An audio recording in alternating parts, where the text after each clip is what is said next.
Louvado seja nosso Senhor Jesus Cristo, para sempre seja louvado. É sempre bom estar com vocês aqui pela manhã e hoje, sexta-feira, estamos fechando esta semana dedicada à meditação à Igreja Católica Brasileira e hoje vamos falar do tríplice, os 3 fundamentos, as 3 coisas importantes que realmente distinguem o catolicismo nacional daquele catolicismo romano que muitas vezes nós já estamos acostumados, Nós falamos na nossa primeira celebração sobre os padres casados, falamos na segunda celebração sobre os divorciados, sobre a possibilidade do divórcio, sobre a possibilidade de ter o seu novo casamento.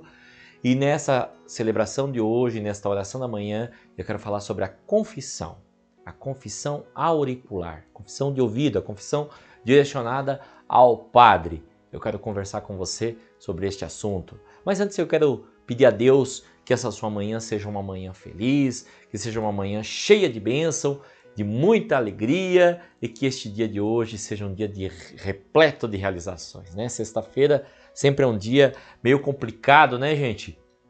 Às vezes a gente tem alguns desafios no ambiente de trabalho, mas hoje eu quero pedir a Deus que esse dia seja mais relax para você, um dia mais feliz, mais tranquilo, em que você possa realizar tudo aquilo de maravilhoso que você almeja, que você busca na vida. O apóstolo Paulo, na primeira carta aos Coríntios, no capítulo 11, ele tem um ensinamento sobre a ceia do Senhor, que vai do versículo 17 até o versículo 34.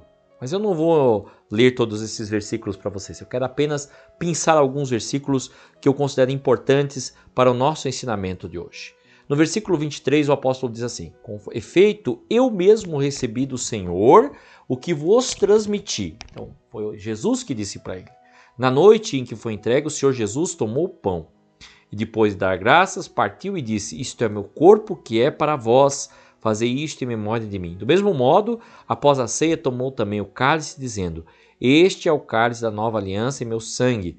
Todas as vezes que dele beberdes, fazei em memória de mim.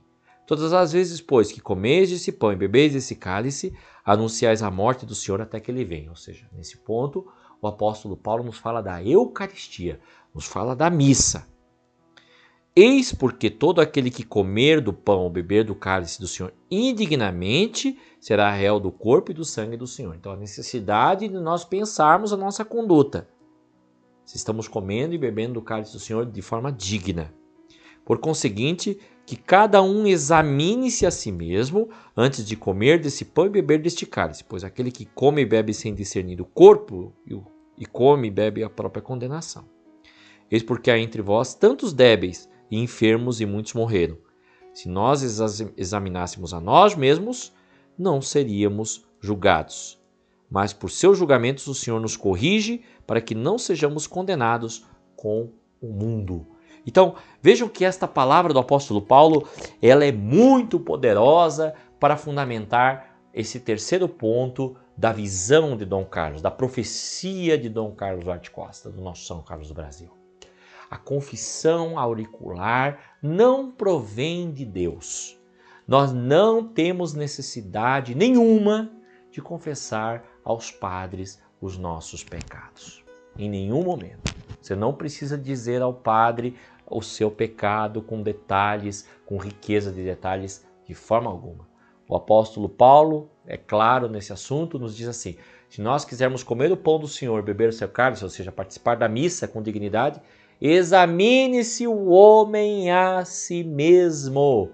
Examine-se o homem a si mesmo, ou seja, não é o julgamento de A, de B, de C, nem do padre, nem do bispo, nem do papa, nem de ninguém.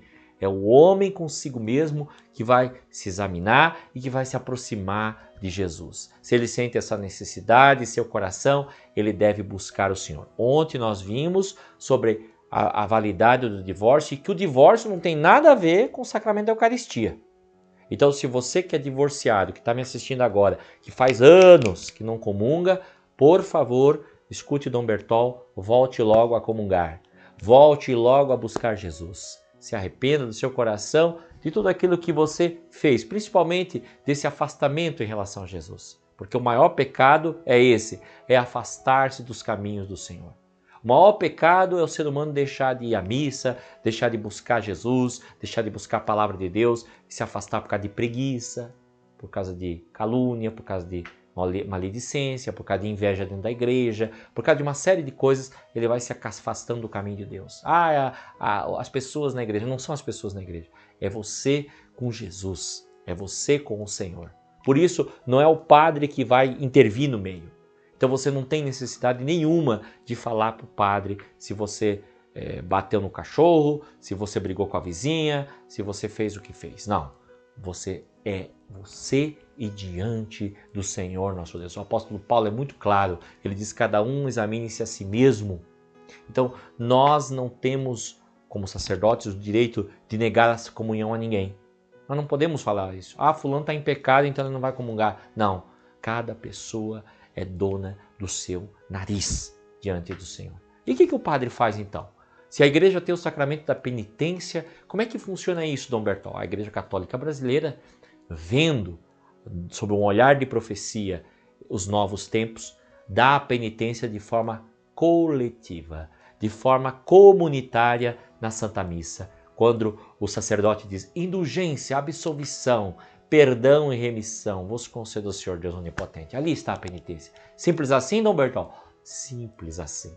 Porque Nosso Senhor é muito simples. Os homens é que complicam as coisas. Deus é simples na sua infinita sabedoria. E Dom Carlos, vendo esta simplicidade de Deus, soube fazer essa leitura para nós. A confissão auricular, que muitos de nós estamos acostumados, né? E que muitas vezes é mais prejudicial do que benéfica, porque faz com que, ao invés de nós pedirmos perdão para as pessoas que nós cometemos os erros, vamos lá para o padre pedir perdão como se ele fosse a pessoa que fosse ofendida, quando na verdade o padre está fora. Então, se eu cometi, Jesus fala, né? Se tiverdes algo contra teu irmão, vai lá, reconcilia-te com ele primeiro, depois vem e oferece tua dádiva. Então, nada de padre. Não tem padre aí no meio. É você e Deus, é você e o irmão que você ofendeu. Enfim, a penitência funciona dessa forma. E nós precisamos ter essa maturidade de pedir perdão, essa maturidade de dar perdão para as pessoas, essa maturidade de limpar nosso coração, de limpar nossa alma, de seguir adiante, de apagar aquelas coisas ruins e se levantar nossa cabeça e seguir adiante. Essa é a maturidade que Dom Carlos quis que nós tivéssemos também dentro da igreja brasileira e que nós ensinássemos como ministros do altar. Então, simples assim, funciona dessa forma. A confissão surgiu na Idade Média como algo que mantinha as consciências debaixo do poderio dos padres. Na época do feudalismo, na época daquele tempo em que a igreja era poderosa sobre os reis, sobre as monarquias, sobre a sociedade em geral. Nós estamos em outros tempos, tempos de clareza do cristianismo, tempos de luz na fé cristã. E é preciso que você, meu amigo, minha amiga, saiba a verdade. Dom Bertol, mas eu não posso conversar com o padre, eu não posso conversar com o bispo quando eu tenho necessidade de falar, de dialogar, de falar dos meus problemas. Você não pode, você deve. Mas isso não é confissão. Isso é uma orientação espiritual. Isso é um direcionamento espiritual. A confissão você faz com Deus, tá certo? Então tenha essa clareza e saiba que nosso Senhor Jesus Cristo perdoa o coração arrependido, aquele que cria um propósito de firme emenda e que segue os passos do Senhor no caminho da paz. Vamos orar agora e vamos pedir a Deus que nos perdoe de toda maldade e que nos ajude a compreender esta verdade do seu sagrado evangelho, da sua sagrada palavra. Divino Pai eterno, em nome de Jesus, eu te peço neste momento, unge a minha vida com o teu poder, com a tua graça, com a tua misericórdia e não permita, ó Deus, que o pecado continue aflorando dentro da minha consciência, mas que eu me mantenha sempre firme e fiel aos teus propósitos e que tudo aquilo que eu faço, Senhor, faça com dignidade diante de vós e diante do próximo. Por isso, Senhor, eu te consagro este novo dia e te peço agora a tua luz poderosa sobre este dia abençoado. Pai nosso que estais no céu, santificado seja o vosso nome, venha a nós o vosso reino, seja feita a vossa vontade, assim na terra como no céu. O pão nosso de cada dia nos dai hoje, perdoai-nos as nossas dívidas, assim como nós perdoamos aos nossos devedores. E não nos deixeis cair em tentação, mas livrai-nos do mal, porque vosso é o reino, o poder e a glória, agora e para sempre. Amém. Ave Maria, cheia de graça, o Senhor é convosco. Bendita sois vós entre as mulheres, bendito é o fruto do vosso ventre, Jesus. Santa Maria, Mãe de Deus, rogai por nós, pecadores, agora e na hora de nossa morte. Amém. Glória ao Pai, ao Filho e ao Espírito Santo, assim como era no princípio, agora e sempre, e por todos os séculos dos séculos. Assim seja. Vamos agora abençoar o nosso copo com água, nosso salzinho. Pegue aí estes elementos para que a bênção de Deus possa fluir em você e por você chegar às pessoas mais necessitadas. Ó Deus, que realizaste pela água os maiores mistérios da salvação do mundo, atendei bem nossas orações, derramai sobre esta água a força da vossa bênção. Fazer que teu lugar lá fora aspergida, consumida e ingerida, produza com eficácia os efeitos necessários para a salvação das almas, por Cristo Senhor nosso. Amém. Ó Deus que realizaste, ó Deus que manifestaste sobre o profeta Eliseu a vontade que ele colocasse este sal nas águas e que elas fossem esterilizadas. Te pedimos agora, Senhor, que este sal tenha o poder e a força de afugentar todas as paixões malignas e antifraternais por Jesus Cristo, nosso Senhor. Amém. Pegue uma pitadinha desse sal, jogue dentro da água, dizendo: seja feita esta mistura do sal e da água, em nome do Pai, do Filho e do Espírito Santo. Assim seja. Eis a água benta, que ela seja para nós salvação e vida, pelo poder de Cristo, Senhor nosso. Amém. Tome um pouquinho da sua água agora, nesse momento, com fé, esperança e confiança.